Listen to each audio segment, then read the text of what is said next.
Startups launching sleek tech apps or consumer gadgets have about a 50% chance of surviving. But if you look at boring businesses, companies that pick up trash or clean windows, industry data shows success rates climbing as high as 90%. Finding a profitable niche is the easy part. Success depends on selecting a business model that aligns with the specific resources you have available on day one. This chart divides the landscape into two opposing paths. On one side, you have property-oriented businesses, which rely on buying assets like ATMs or laundromats. But on the other side, you have service-based businesses like HVAC or window cleaning, which run on labor and systems. The internet loves to market these as effortless passive income, but that is a dangerous myth. Every business demands friction. You either absorb high financial risk by buying expensive assets, or you absorb the massive sweat equity required to deliver a physical service. Building a durable operation means taking a hard look at your bank account and your calendar and deciding exactly which type of friction you are personally equipped to handle. Property and equipment rentals are incredibly appealing because they represent the classic set-it-and-forget-it fantasy. You buy a machine, place it, and collect the cash. But you have to pay the entrance fee. To start an ATM business, purchasing a single functional machine is going to cost you around $2,100 before you even place it in a storefront. The upside is high margins and extreme tax efficiency.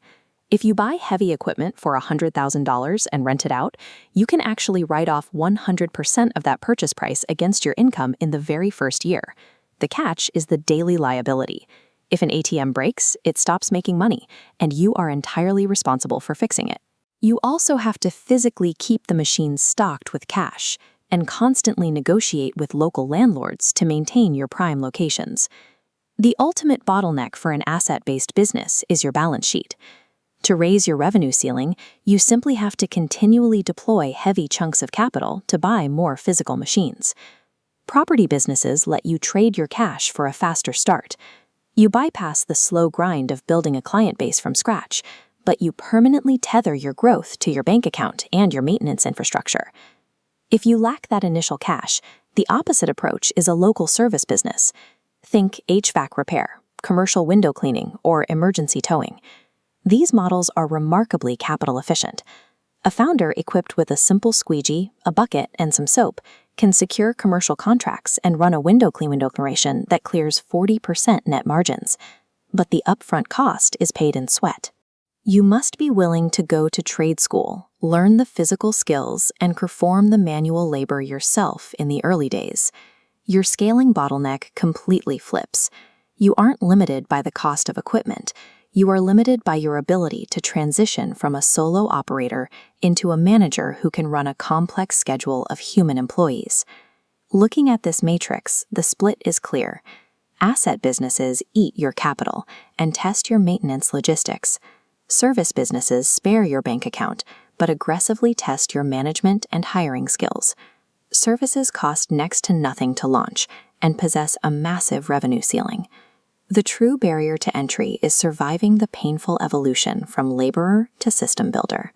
To see exactly how high that service ceiling goes, we can look at the $80 billion waste management industry and Patrick Dovige's company, Green for Life. Dovige didn't launch a multinational conglomerate overnight.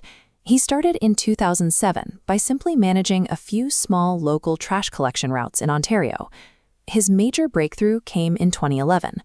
As you can see from this sprawling skyline, Toronto is a massive, dense market. Dovige managed to win the city's lucrative trash collection contract, beating out heavily entrenched giant competitors. Winning against giants from a standing start requires obsessively studying your local market to find a missing angle.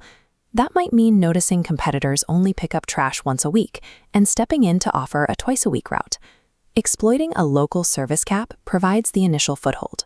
For GFL, those early municipal wins provided the cash flow and reputation needed to fuel a long-term strategy of acquisitions across North America.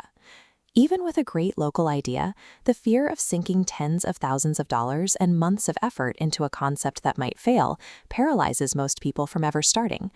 You eliminate that fear by validating customer demand before you buy a single piece of equipment or hire a single employee. This lean validation loop shows exactly how to test the waters.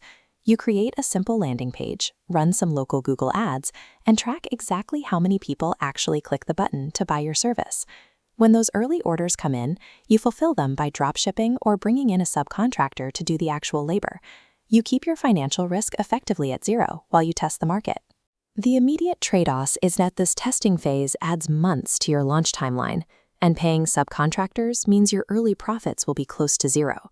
Sacrificing those early margins is the absolute best insurance policy you can buy. You are trading short-term cash for the certainty that your customer acquisition system actually works. Once you validate demand, the most common mistake is spreading your resources too thin by trying to expand your service territory immediately. When Domino's Pizza started in the 1960s, they didn't try to conquer a state. They focused exclusively on one single college town in Michigan. That extreme geographical restriction forced them to study the local students. They tailored their menu, adjusted their operating hours, and dialed in their delivery speeds to match that exact neighborhood's habits. By locking yourself to one small community early on, you expose the flaws in your operations quickly. You solve those pain points on a small scale, creating a hardened system that won't break when you finally expand. Choosing your path comes down to an honest audit of your starting hand. You have to decide if your primary advantage is your wallet or your willingness to hustle. This decision tree clarifies the choice. Start by identifying what resources you bring to the table. If you have capital but lack free time, move toward property and equipment rentals. Just ensure you build a reliable maintenance network from day one to protect your assets. If your bank account is light but you have time, skip the heavy investments. Go learn a trade, put in the sweat equity, and focus on building a service model powered by human labor. Whichever path you choose, you must start small, validate your demand locally, and perfect your systems long before you spend your cash.